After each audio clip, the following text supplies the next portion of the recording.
बिस्मिल्लाहिर्रहमानिर्रहीम। Today's topic is about the peculiar behaviour of beryllium. इससे पहले हमने लिथियम की बात की थी, अब हम बेरिलियम पे आते हैं। Beryllium is the lightest member of the series and differ from other group two elements in many ways.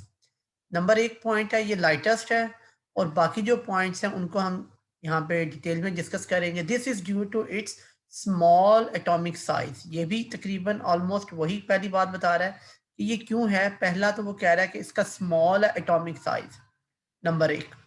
इससे कंपैरेटिव हाई इलेक्ट्रोनेगेटिविटी वैल्यू, अगर आप उससे इसको कंपेयर करें। The main points of different are, जो इसके मेन पॉइंट्स हैं वो कुछ यहाँ पे लिखे हुए हैं, नंबर 5 है टोटल। तो फर्स्ट वन देखते हैं इनमें से। Beryllium metal is almost as hard as iron. तकरीबन उतनी ही हार्ड है जितनी आपके पास आयरन है। Hard enough to scratch glass, इतनी एक हार्ड है कि ये क्या कर सकती है कि जो ग्लास वगैरह है या शीशा है उसके ऊपर स्क्रैचेस डाल सकती है। In other the other alkaline earth metals are much softer than beryllium. बाकी जो हैं वो इससे क्या है, सॉफ्ट हैं, but still harder than alkali metals. लेकिन अल्कली मेटल से क्या है, ये हार्ड है। मैं आ गया सर जी, आ जी गया जी, हूँ मैं। Welcome my dear, my dear. Recording शुरू हो गई, आप आ गए हैं तो मैं क्या करूं, मैं कुछ कर तो नहीं सकता। मोस्ट वेलकम, दिल की अता कह रही हूँ उससे आपको हम वेलकम करते हैं, आपका स्वागत करते हैं। नहीं सर, इसकी जरूरत नहीं है, बस मैंने बताना था, मैं आ गया हूँ। और बेटा जब आप एंटर हो जाते हैं मुझे पता चल जाता है, बस मैसेज कर दिया करें टाइप में ना, जाके चैट में। तो नंबर 2 है जी, the melting and boiling point of berylliums are higher than other alkaline earth metal. अब यही वजह देखिए, अब हार्डर ज़्यादा है, इसका मतलब कि अगर थोड़ा सा और पीछे चलें कि एटॉमिक साइज स्मॉल है, ठीक है, इलेक्ट्रॉन नेगेटिविटी वैल्यू हाई है, कि जो एलिमेंट्स के अंदर जो एटम में जो इलेक्ट्रॉन्स हैं वो न्यूक्लियस के साथ टाइटली बाउंड है, ठीक है, छोटा साइज होने की वजह से। इलेक्ट्रॉन नेगेटिविटी वैल्यू ज्यादा है तो वो इजीली इलेक्ट्रॉन को नहीं छोड़ा, जिसकी वजह से क्या हुआ, नंबर एक वो हार्ड हो गई। नंबर 2 वो क्या बताता है कि जब उसके बॉन्ड्स को या उसके इलेक्ट्रॉन्स को तोड़ने के लिए यू नीड इनफ एनर्जी, तो मेल्टिंग और बॉइलिंग पॉइंट भी उसका क्या हो जाएगा, बढ़ जाएगा। Of beryllium are higher than other alkaline earth metal. तो दूसरे अल्कलाइन अर्थ मेटल से भी। Till here about point number 1 and 2। If you have any question please raise your hand, otherwise type no. Okay, well done Sibtain. Others also, Mustafa, Mirza, Hasnain, please everyone quickly my dear। okay, well done। Number 3, as reducing agent. इंशाल्लाह इसके ऊपर detail में बात करेंगे, लेकिन उसके अलावा भी हमें पता है कि इलेक्ट्रॉन का गेन और लूज के लिहाज से हम ऑक्सीडेशन रिडक्शन को डिस्कस करते हैं, हम बात करते हैं हाइड्रोजन के लिहाज से, हम बात करते हैं ऑक्सीजन के लिहाज से। As a reducing agent the group 2A metals are all powerful enough to reduce water। क्या करती हैं ये, वाटर को रिड्यूस कर देती हैं, at least in principle. However the water beryllium form insoluble oxide coating that protect its from further attack। अब इसमें क्या किया जाता है कि ये इनसोलेबल ऑक्साइड बना लेते हैं, बीईओ का, बेरिलियम ऑक्साइड का। इंशाल्लाह ये आगे आएगा, मजीद इसको देखेंगे। तो जिसकी वजह से जो फर्दर उसका अटैक है उसके ऊपर, यानी कि और जो रिएक्शन होना होगा वो स्टॉप हो जाता है, क्योंकि वो कवर कर लेती है अपने आप को वहां से ऑक्सीजन के साथ रिएक्ट करके। Beryllium is particular is quite resistance toward complete oxidation। यानी कि ये रेजिस्ट करती है, यानी कि मुकम्मल तौर पे ये ऑक्सीडेशन की तरफ नहीं जाती है, 100% आप कह लें कि नहीं जाती, even bye acid because of its beryllium oxide coating. जो वहां पे हमने वाटर में बात की थी वही बात ये यहाँ पे रिपीट कर रहा है कि हत्ता कि अगर आप इसको एसिड्स के साथ भी रिएक्ट करवाएंगे तो ये 100% या कंप्लीट ऑक्सीडेशन में नहीं जाएगी, बल्कि इसके ऊपर एक तह चढ़ जाएगी, जिस तह की वजह से, जिस लेयर की वजह से जो अंदर वाली बेरिलियम है वो बच जाती है। सिर्फ बाहर वाली रिएक्ट करती है और रिएक्ट करने के बाद वो क्या बना देती है, कोटिंग बना देती है। Beryllium is only member of the group which react with alkalis to give hydrogen। तो यहाँ पे देखिएगा ये सिर्फ वाहिद मेंबर है अपने ग्रुप में जो कि क्या करती है, अल्कलीज के साथ रिएक्ट करती है और यहाँ से आपको हाइड्रोजन देती है। तो ये पूछा जा सकता है प्रिपरेशन में, if you want to prepare hydrogen, which element you can use from the periodic table, so with alkali metal, तो ये कंडीशन देंगे तो आप यहाँ पे बता सकते हैं कि बेरिलियम के बारे में। the other member don't react with alkali, जबकि जो दूसरे मेंबर्स हैं वो अल्कलीज के साथ रिएक्शन नहीं करते। तो ये आपके पास सोडियम हाइड्रोक्साइड एक स्ट्रॉन्ग अल्कली है, इसके साथ बेरिलियम रिएक्ट कर रही है। ये एस स्टेट सिंबल शो कर रहा है कि ये सॉलिड फॉर्म में है, जबकि ये सोडियम हाइड्रोक्साइड AQ एक्वस है। तो इसके बाद आपके पास सोडियम बारोलेट आ गया और यहाँ से हाइड्रोजन जो है वो एलिमिनेट हो गई। Till here if you have any question please raise your hand, otherwise type no. Well done. ले जी, नेक्स्ट टॉपिक है आज का जिसमें हम बात करने जा रहे हैं general behaviour of alkali metals, कि उनका हम एक जनरल बिहेवियर पढ़ते हैं, जैसे ग्रुप के बारे में, एक फैमिली के बारे में डिस्कस करते हैं, उनमें क्या क्या चीजें पाई जाती हैं, तो उसके बारे में बात कर रहे हैं।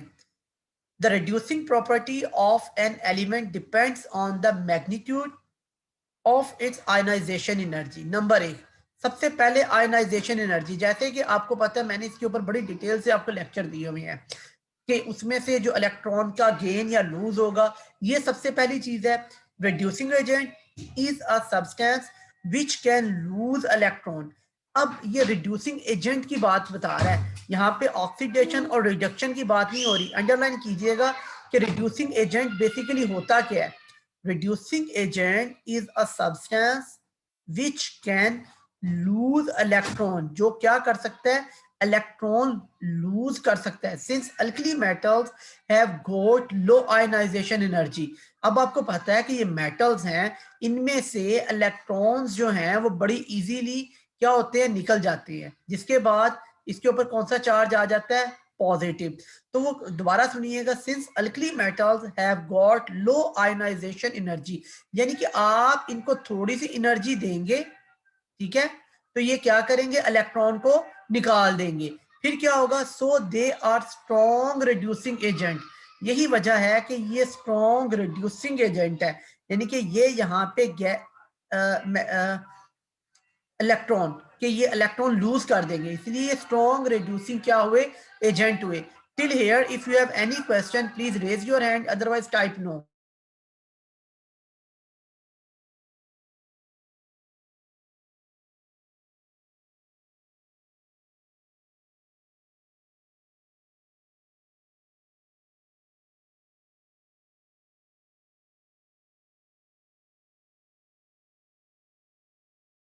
Everyone, please, if there is any question, please raise your hand quickly. Okay, they are highly electropositive. अभी ये आपको क्या बता रहा है यहाँ पे कि जैसे कि हमें पता है कि इनकी आयोनाइजेशन वैल्यू जो है वो बड़ी कम है, यानी कि थोड़ी सी एनर्जी देने से ये इलेक्ट्रॉन को लूज कर देते हैं और क्या बन जाते हैं, एम पॉजिटिव आयन बन जाते हैं। They are highly electropositive, they react readily with halogens, यानी कि अब ये क्या करते हैं कि बड़ी तेजी के साथ हेलोजेंस के साथ भी रिएक्शन कर जाते हैं। गिव अल्कली मेटल हेलाइड्स, अब जितने भी आपके पास जो कंपाउंड बनेंगे जो हेलोजेंस के साथ रिएक्शन करते हैं उनको हम हेलाइड्स का नाम देते हैं, ठीक है। तो वो क्या बनाएंगे, यहाँ पे हेलाइड्स बनाएंगे।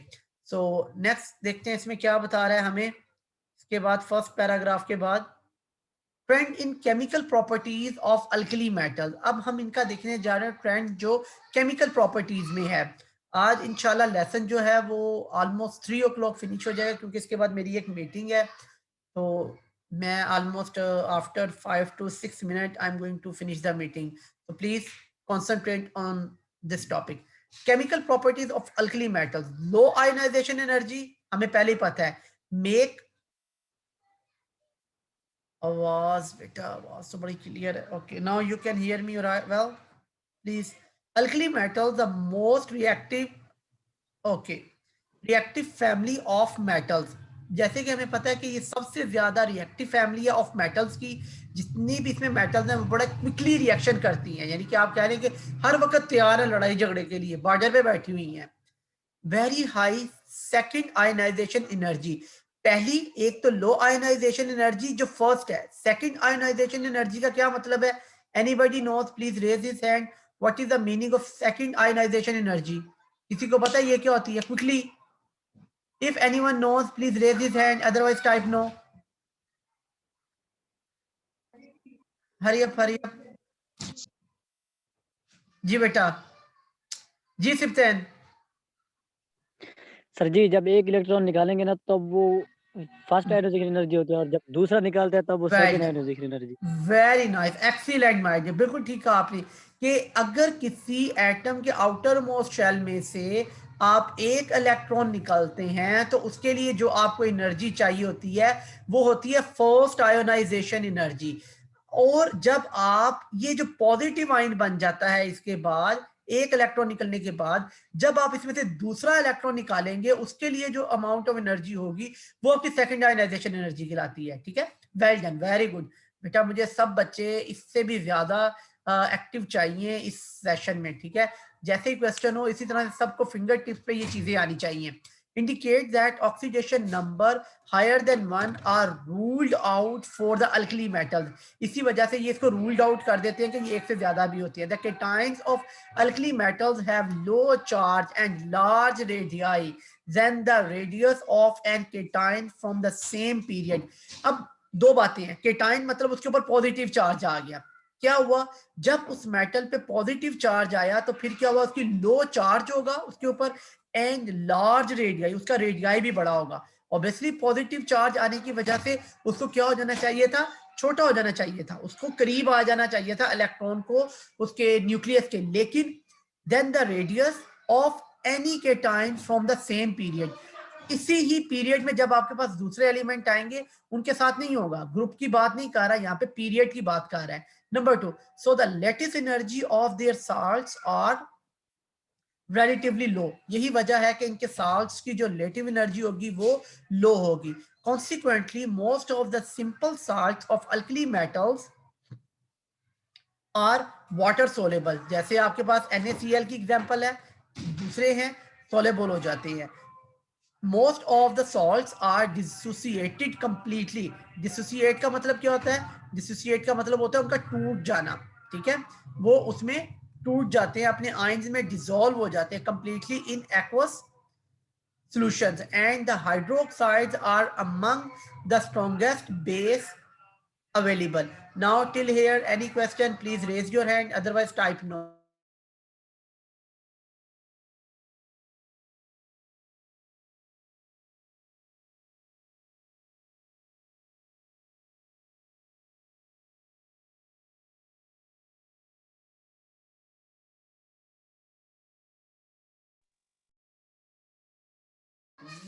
ओके, वेल डन जी। तो इंशाल्लाह इसको आज यहाँ तक रखेंगे। कल हम इंशाल्लाह, now I am going to stop the recording first, let me stop the stop.